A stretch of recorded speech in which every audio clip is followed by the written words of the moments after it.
नमस्कार साथियों, study with Ravindra Bishnoi YouTube channel पर आपका हार्दिक स्वागत है। यदि आपने चैनल को सब्सक्राइब नहीं किया है तो सबसे पहले सब्सक्राइब कर लें। हमने 10वीं क्लास के मैथमेटिक्स में 13वां चैप्टर पृष्ठीय क्षेत्रफल और आयतन कंप्लीट कर लिया है। अब हम 8वां चैप्टर त्रिकोणमिति का परिचय कर रहे हैं। यदि आपने वह चैप्टर नहीं देखा तो आप हमारी प्लेलिस्ट में जाकर 13वां चैप्टर देख सकते हो। आइए अब हम स्टार्ट करते हैं 8वां चैप्टर बिल्कुल ही बेसिक से। तो सबसे पहले आपको पता होना चाहिए इस चैप्टर के अंदर हमारे पास क्या क्या होगा। एक होगा साइन, एक होगा कोसाइन, एक होगा टेंजेंट, एक होगा कोटेंजेंट, एक होगा सीकेंट, एक होगा कोसिकेंट। तो इन सब को हमने पूरा नहीं लिखना। इस चैप्टर के अंदर इसका शॉर्ट फॉर्म है वो हम प्रयोग करेंगे। तो साइन पूरा है इसका तो शॉर्ट है SIN, इसको हम इतना ही यूज करेंगे। साइन है इसको हम सवालों के अंदर सिर्फ इतना ही यूज करेंगे SIN। कोसाइन है इसको हम COS कोस यूज करेंगे। जो भी हमारे सवाल हैं उसके अंदर हम इसको कोस यूज करेंगे।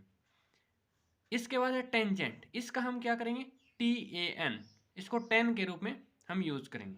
कोटेंजेंट इसको हम COT कोट के रूप में यूज करेंगे।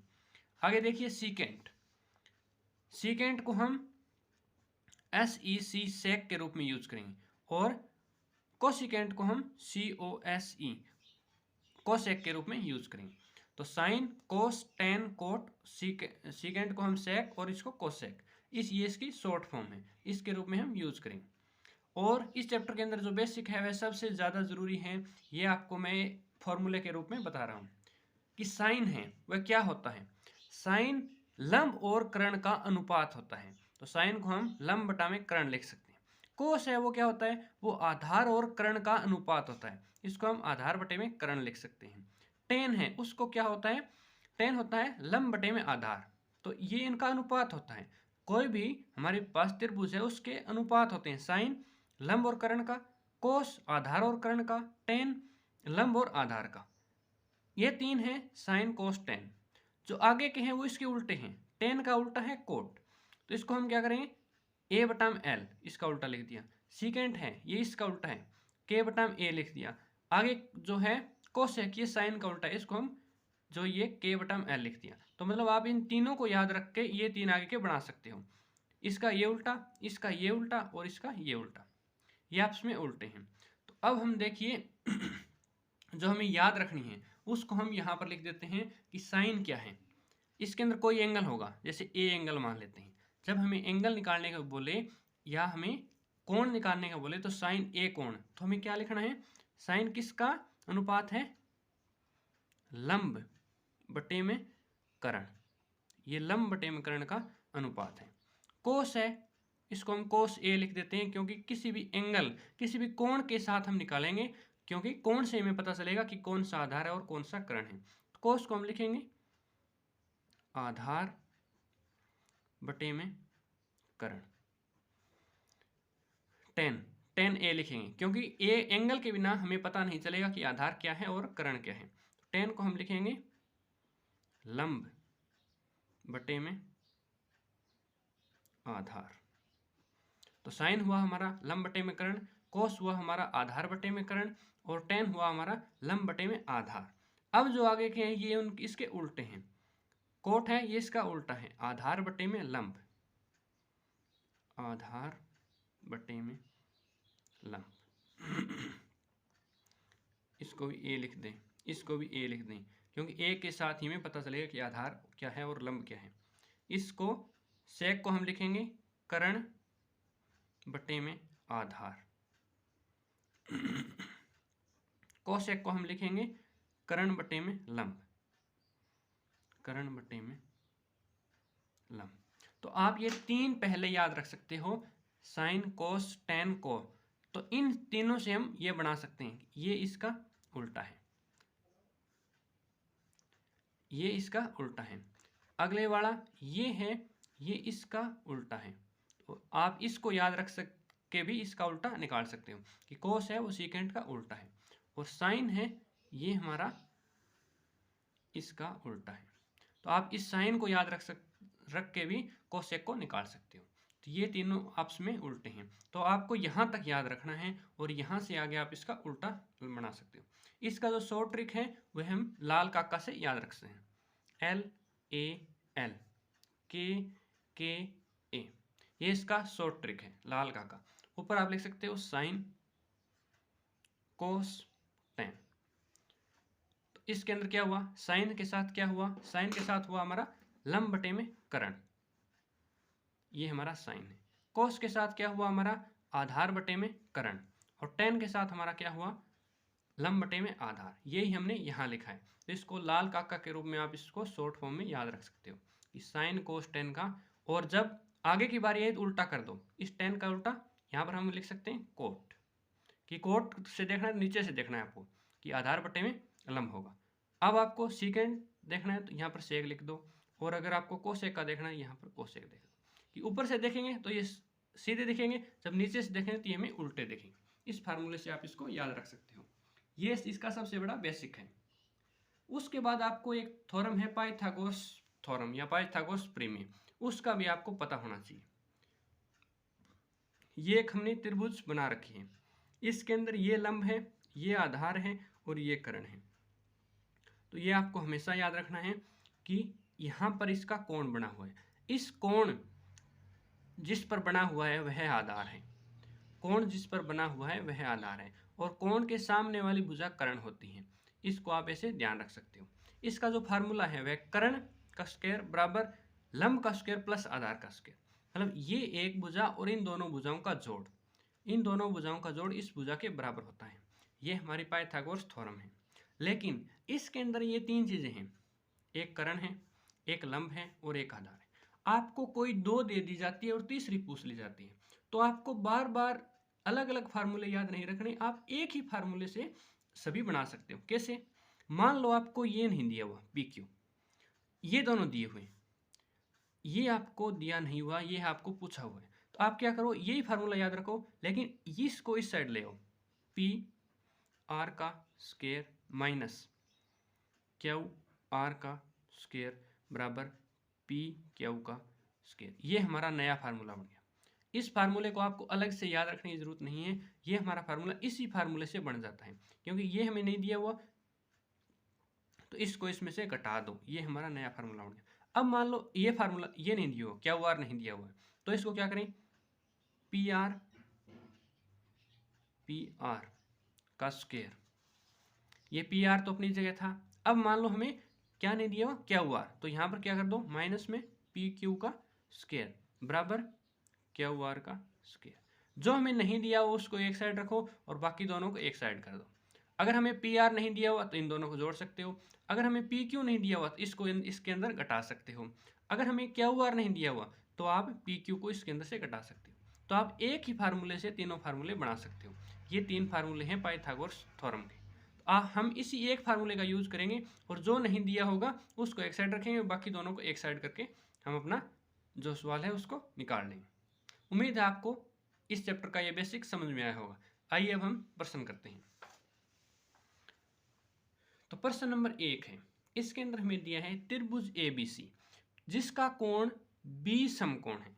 तो B कोण पर समकोण है, ये बात हमें बता दी। AB 24 सेंटीमीटर है, BC 7 सेंटीमीटर, निम्नलिखित मान ज्ञात कीजिए। तो इसके अंदर हमें एक त्रिभुज बनानी है। सबसे पहले ये हमने त्रिभुज बना ली। इसके अंदर हमें क्या दिया है, हमें ये दिया है कि B पर समकोण है, तो ये समकोण है B पर, समकोण का मतलब 90 डिग्री का कोण है B पर, ये हमें इसके अंदर बता दिया। अब ये कह रहा है AB 24 है और BC 7 है, तो इसको आप C मान लो, इसको आप A मान लो। तो ये 7 है और ये AB है, ये 24 है, AC हमें नहीं दिया हुआ। अब ये कह रहा है मान ज्ञात करो। तो मान के अंदर सबसे पहले हमें कर्ण चाहिए कि इसका कर्ण क्या होगा। अगर हमें पास कर्ण होगा तभी हम इस क्वेश्चन को सोल्व कर पाएंगे। तो हम सबसे पहले ABC में पाइथागोरस प्रमेय लगाते हैं। तो इसका हल है वह क्या है, त्रिभुज ABC में पाइथागोरस प्रमेय से, पाइथागोरस प्रमेय से क्या निकालेंगे हम, AC का स्क्वायर बराबर AB का स्क्वायर प्लस BC का स्क्वायर। ये क्यों किया हमने? क्योंकि ये हमारा कर्ण है, इसको हम कर्ण लिखेंगे, ये हमारा लंब है और ये हमारा आधार है। तो हमें क्या करना है? कर्ण का स्क्वायर प्लस आधार का स्क्वायर और लंब का स्क्वायर को जोड़ देना है। तो इसलिए हमने AC स्क्वायर बराबर AB square plus BC square, ये हमने लिखा है। जो जो वैल्यू दी गई है उनको हम पुट कर देंगे। AB की वैल्यू मेरे पास कितनी है? ये हमें 24 दी गई, ये रही AB की वैल्यू 24। तो 24 का स्क्वायर प्लस BC की वैल्यू 7 दी है, 7 का स्क्वायर। 24 का स्क्वायर हमारे पास 576 आया, इसका स्क्वायर हमारे पास 576 आया। 7 का स्क्वायर हमारे पास 49 आया। इन दोनों को अगर जोड़ें तो ये आता है 625। अब हमारे पास AC का स्क्वायर है। AC को अगर हम निकालना है तो इसका हमें स्क्वायर रूट करना पड़ेगा, यानी वर्गमूल करना पड़ेगा। तो 625 का वर्गमूल कितना होता है? 25। तो हमारे पास AC की वैल्यू कितनी आ गई? 25। तो हमारे पास एक त्रिभुज के तीनों साइड आ गई, ये वैल्यू आ गई हमारे पास 25। ये 7 थी, ये 24 थी और ये 25 थी। अब ये क्या कह रहा है? हमें मान ज्ञात करना है। मान किसका करना है? साइन A और कोस A। फर्स्ट पार्ट में हमें 2 का मान ज्ञात करना है। हमें मान ज्ञात करना है साइन A और कोस A, इन 2 का हमें मान ज्ञात करना है। तो हम इसी चित्र को एक बार दोबारा बना लेते हैं। यहाँ पर A के हिसाब से इसके अंदर हम A को कोण मानेंगे। ये B है, ये C है और ये A है। ये 7 है, ये 24 है और ये 25 है। इसके अंदर इसने कहा A को कोण मानिए, तो A को हमने ये कोण माना। A को कोण मानने पर क्या हुआ हमारे पास कि A के सामने ये भुजाएं है, ये होगी हमारी लंब, और जिस पर A बना है ये है हमारी आधार, और ये जो सबसे बड़ी भुजा होती है वो हमेशा कर्ण होती है। इसको आप हमेशा याद रख सकते हो कि कर्ण सबसे बड़ी भुजा होती है, इस हिसाब से हमें रखना है। तो साइन क्या था? हमने क्या पढ़ा था? लाल काका। लाल काका को आप यहाँ पर नोट करके रखिए। जब भी आप क्वेश्चन करें तो आपको फाइनल एग्जाम में नहीं करना है, लेकिन आपको नोट करके जरूर रखना है किसी भी रफ पेज पर कि क्या है लाल काका। LALKKA, इसको आपको नोट करके रखना है। आपको फाइनल आंसर में नहीं लिखना, लेकिन आपको किसी रफ पेज पर नोट करके रखना है। तो साइन क्या है हमारा? साइन है हमारा लंब बटा कर्ण। तो साइन को हम लिखेंगे लंब बटा में कर्ण। यहाँ पर लंब क्या है? यहाँ पर लंब है BC और कर्ण क्या है? AC। BC बटा AC, ये क्या हुआ? 7 बटा में 25। ये हमारा आ गया साइन A की वैल्यू। कोस, कोस क्या है हमारा? A बटा में K। A का मतलब आधार, आधार बटे में कर्ण। आधार क्या है हमारा? AB और कर्ण क्या है हमारा? AC। ये कितना आ गया हमारा? 24 बटा 25।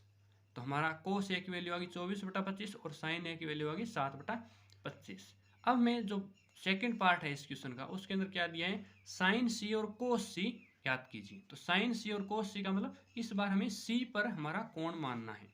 तो पार्ट दूसरा, ये पार्ट था हमारा पहला, अब हम कर रहे हैं पार्ट दूसरा। तो दूसरे के अंदर हमें पूछा है साइन C और कोस C। तो साइन C और कोस C कैसे निकालेंगे? हमें एक और डायग्राम बनाना पड़ेगा। इसके अंदर हमें इस प्रकार का डायग्राम बना दिया। ये C है, ये B है और ये A है। अब है हमें एंगल बनाना है C पर। इस एंगल के हिसाब से हमें बताना है। तो जब एंगल बनेगा इस पर, ये तो हमारा समकोण है ही, तो ये हमारा हो गया आधार। जिस रेखा पर एंगल मतलब कोण बनता है या एंगल बनता है वह हमारा आधार होता है, और सबसे लंबी भुजा हमेशा कर्ण रहेगी। तो ये कर्ण है और ये आधार है, तो लंब कौन सा बच गया? ये लंब बच गया। या आप ऐसे भी कह सकते हो कि हमेशा कोण के सामने वाली भुजा लंब होती है। तो जो वैल्यू थी वो तो हमारी सेम रहेगी। यहाँ पर 7 था, यहाँ पर 24 था और यहाँ पर 25 था। अब ये कह रहा है साइन C। तो साइन क्या होता है हमारा? साइन होता है लंब बटे में कर्ण, लंब बटे में कर्ण। तो लंब क्या है हमारा? यहाँ पर लंब है हमारा AB। ये इस C के हिसाब से हमारा लंब क्या है? AB, और हमारा कर्ण क्या है? AC। तो AB बटा AC कितना आ गया? 24 बटा 25। और कोस C, कोस C के अंदर हमें क्या देखना है? कोस क्या होता है हमारा? आधार बटे में कर्ण। तो यहाँ पर आधार कौन है? लिख लीजिए पहले, आधार बटे में कर्ण। तो यहाँ पर आधार कौन है, BC, और यहाँ पर जो कर्ण है वह AC। तो ये हो गया 7/25। अब आपको इस बात में कंफ्यूज नहीं होना कि इन दोनों में आधार और लंब है वो बदले क्यों। बदले इसलिए क्योंकि यहाँ पर A को हमने कोण माना था और यहाँ पर हमने C को कोण माना था। जिस रेखा पर कोण बना होगा इसमें इस रेखा पर कोण बना हुआ है, क्योंकि यहाँ पर 90 डिग्री का है और यहाँ पर ये A कोण है।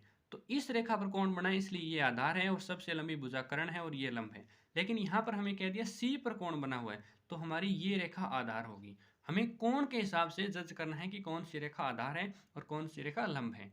इस प्रकार हमने ये पहला प्रश्न कर लिया। उम्मीद है आपको बहुत अच्छे से समझ आया होगा। यदि आपको कोई दिक्कत है तो आप कमेंट सेक्शन में हमसे पूछ सकते हो। आइए अब हम इसका दूसरा प्रश्न करते हैं।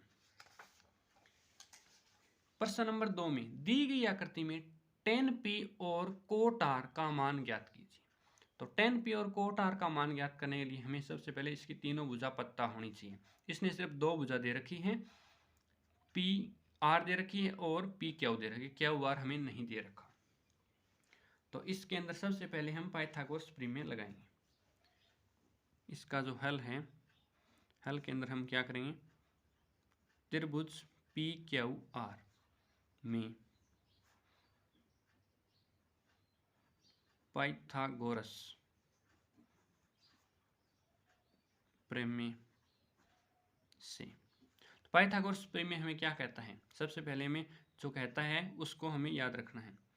कर्ण का स्क्वायर बराबर आधार का स्क्वायर प्लस लंब का स्क्वायर, ये हमें पाइथागोरस प्रमेय कहता है। तो इसके अंदर हमें जो जो दिया है वो हम लिख सकते हैं। तो हमारा जो कर्ण है वो क्या है, PR का स्क्वायर। फिर हमारा आधार है, आधार आप यहाँ पर लिख सकते हो QR है, QR का स्क्वायर प्लस PR का स्क्वायर। अब हमें क्या करना है, हमें ये एक ही फार्मूला याद रखना है, हमें तीन फार्मूले याद नहीं रखने। जो नहीं दिया उसको अकेला रख लो, बाकी को एक साइड ले जाओ। तो हमें क्या नहीं दिया इसके अंदर, इसके अंदर हमें QR नहीं दिया हुआ, तो आप QR को यहीं रख लो और PR को इधर ले जाओ। इसके अंदर हमें तीन फार्मूले याद रखने की जरूरत नहीं है, हम एक ही फार्मूले से निकाल सकते हैं। तो PR का स्क्वायर माइनस, यहाँ पर हमें PQ लिखना है, ये PQ है क्योंकि लंब है वो PQ है। तो PR का स्क्वायर माइनस में PQ का स्क्वायर बराबर QR का स्क्वायर। तो इसी फार्मूले से हमने ये नया फार्मूला बना लिया। तो जो हमें चाहिए उसको हम एक साइड रख सकते हैं। तो PR हमें कितना दिया है, PR हमें 13 दिया है, तो 13 का स्क्वायर माइनस में PQ हमें कितना दिए, 12 दिए हैं, तो 12 का स्क्वायर बराबर में QR का स्क्वायर। तो 13 का स्क्वायर कितना होता है, 169। 12 का स्क्वायर कितना होता है, 144 बराबर में QR का स्क्वायर। तो 169 में से 144 गए तो कितने बचते हैं, 25। तो इसको जो हम घटाएंगे तो ये हमारे पास 25 बचेगा। तो अब हम लिखेंगे QR बराबर √25, क्योंकि इसका स्क्वायर था, स्क्वायर को हमने इस साइड लाई तो हम ये हमारा रूट बन गया, तो ये हमारा रूट बन गया। तो 25 का रूट कितना होता है, 5। तो हमारे पास QR जी थी वो कितनी आ गई, QR थी वो 5 आ गई। अब हमारे पास इसकी तीनों साइडें आ चुकी हैं। अब हमें जो पता करना है वो हम पता कर सकते हैं। तो हमें क्या पता करना है इस प्रश्न के अंदर, हमें पता करना है tan P minus cot R। तो tan P और cot R की हमें वैल्यू पता करनी है। तो सबसे पहले आपको क्या करना है, लाल काका से चलना है कि आपको एक बॉक्स में आपको लाल काका लिख के रखना है, LALKKA। इसको आप एक बॉक्स में लिख के, फेयर कॉपी में नहीं करना लेकिन एक रफ कागज पर आपको पेपर के अंदर भी लिख के रखना है। ऊपर से हमें चलना है कि ये साइन है, ये कोस है, ये टेन है। जब उल्टा पूछे तो ये कोट है, ये सीकेंट है, ये कोसिकेंट है। तो आपको इससे बहुत आइडिया मिलेगा। अब आपको क्या करना है, tan P minus cot R, ये दो चीज़ आपको पता करनी है। तो tan P का मतलब है कि आप P को एंगल मानो यानी कोण मानो, और cot R का मतलब है कि आप R को कोण मानो। तो इसके अंदर आपको दो त्रिभुज चाहिए, दोनों के अंदर आपको कोण मानना है। त्रिभुज सेम रहेगी लेकिन आपको कोण अलग अलग मानना है। इसके अंदर आपको P को कोण मानना है, ये P है, ये r है, ये q है। दूसरे के अंदर आपको क्या करना है, दूसरे के अंदर आपको r को कौन मानना है, ये p है, ये q है, वैल्यू सेम रहेगी। यहाँ पर 13 है, यहाँ पर 12 है, यहाँ पर 5 है, यहाँ पर 13 है, यहाँ पर 12 है और यहाँ पर 5 है। वैल्यू सेम रहेगी लेकिन कोण आपको अलग अलग मानने हैं। तो कोण हमने मान लिए। अब कह रहा है tan p, तो tan p का क्या मतलब हुआ, ये अगर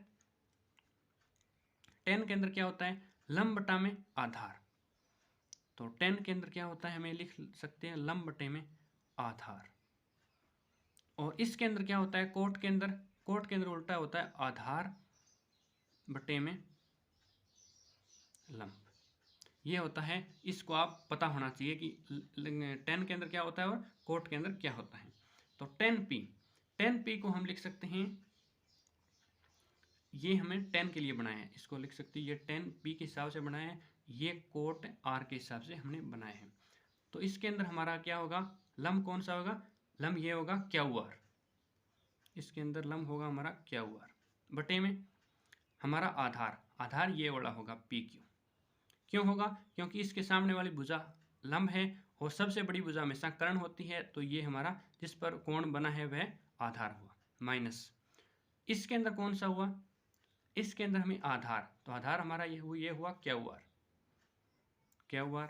और लंब हमारा हुआ PQ। ये क्यों हुआ, क्योंकि इस पर तो कोण बना हुआ है इसलिए ये लंब है और इसलिए ये आधार है, और इसके सामने वाली भुजा है ये हमारा लंब है, और कर्ण तो हमेशा लंबी सबसे बड़ी भुजा होती है। तो अब वैल्यू पुट कर दो कि QR 5 बटे में PQ 12 और यहाँ पर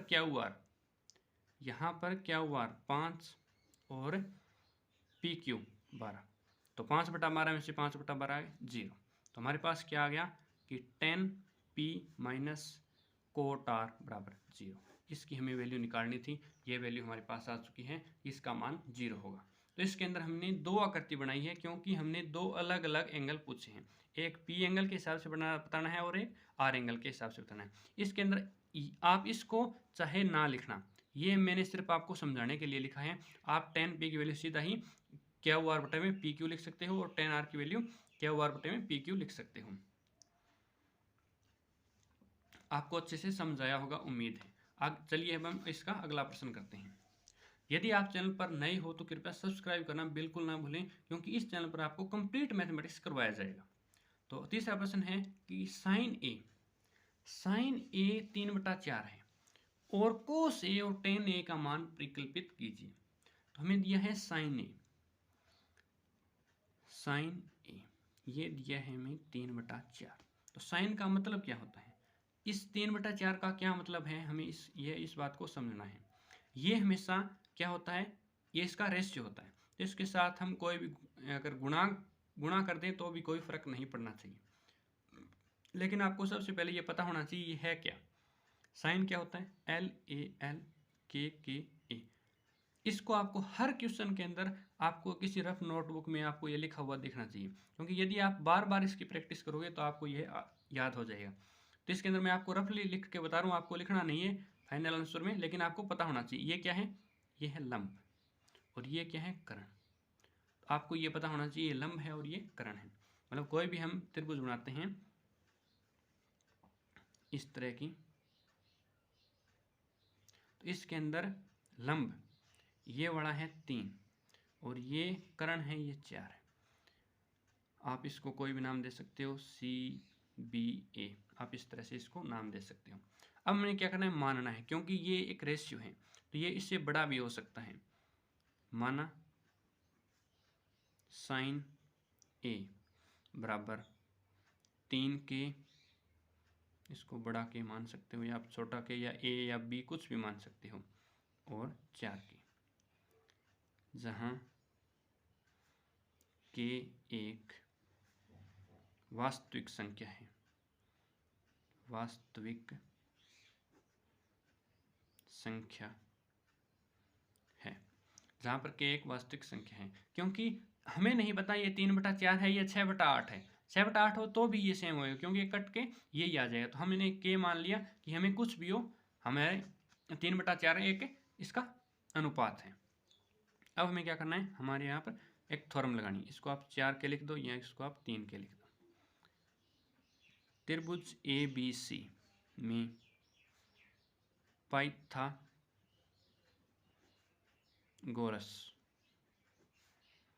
प्रमेय, पाइथागोरस प्रमेय से क्या होगा हमारे पास, इसको हम लिख सकते हैं,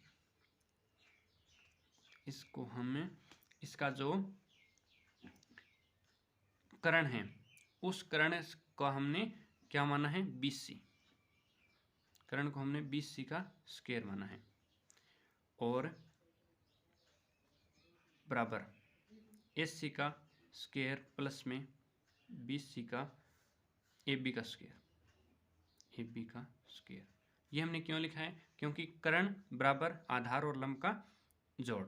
तो आधार और लंब का हमें क्या जो नहीं दिया उसको हम पुट कर देंगे, उसको हम एक साइड रख लेंगे और बाकी को हम दूसरी साइड ले जाएंगे। तो हमें क्या नहीं दिया इसके अंदर, इसके अंदर हमें AB नहीं दिया, तो AB को हम एक साइड रख लेंगे, बाकी को हम दूसरी साइड ले जाएंगे। तो AB को अगर हम एक साइड रखें तो BC का स्क्वायर बराबर, BC का स्क्वायर बराबर क्या होगा, BC का स्क्वायर माइनस AC का स्क्वायर बराबर AB का स्क्वायर। जो हमें नहीं दिया उसको हम एक साइड रख लेंगे, बाकी को हम दूसरी साइड ले जाएंगे। तो ये क्या है हमारे पास, BC 4K का स्क्वायर माइनस ये क्या है हमारे पास 3K का स्क्वायर बराबर हमारे पास AB का स्क्वायर। तो 4 का स्क्वायर 16, K स्क्वायर माइनस 3 तिया 9, K स्क्वायर बराबर AB का होल स्क्वायर। ये हमारे पास कितना आ गया, 16 में से 9 गए 7 K स्क्वायर बराबर AB का स्क्वायर। हमें क्या चाहिए, हमें चाहिए AB की वैल्यू।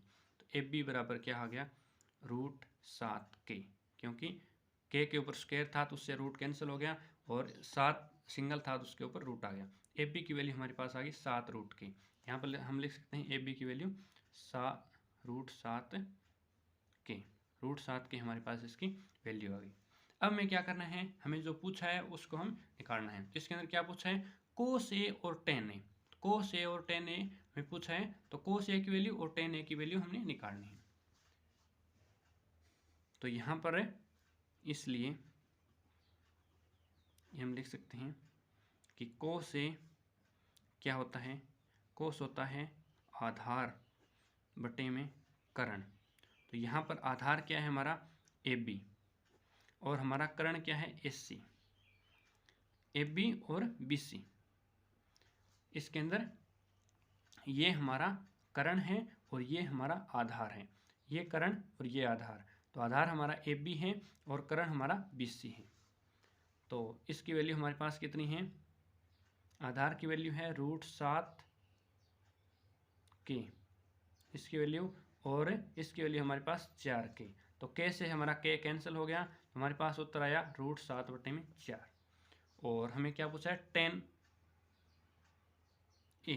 तो tan A हमें पूछा है, tan क्या होता है, लंब बटे में आधार। इसका लंब कितना है हमारे पास, लंब है हमारा SC, और आधार कितना है इसका AB। तो SC है हमारा 3K, और ये हमारा AB कितना है √7K। तो K से K कट गया, 3/√7। तो ये हमारी tan A की वैल्यू आ गई 3/√7, और cos A की वैल्यू ये आ गई। तो ये हमारा जो लंब था, आधार था और कर्ण था, उसके हिसाब से हमने लिखा है। उम्मीद है आपको यह क्वेश्चन बहुत ही अच्छी तरीके से समझ आया होगा।